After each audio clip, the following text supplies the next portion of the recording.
Welcome back dear students, हमारा typing test जारी है।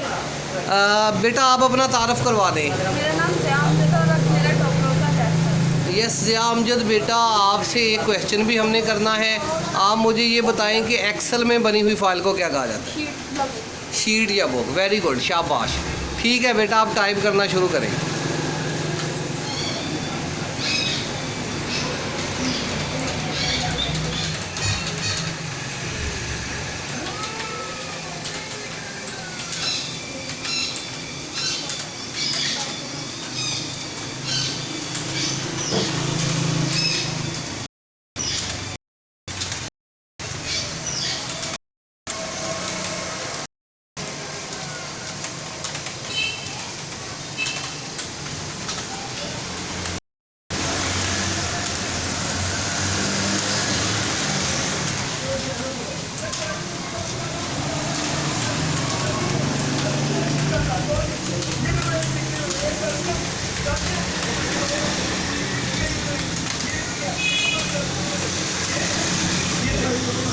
ओहो 43।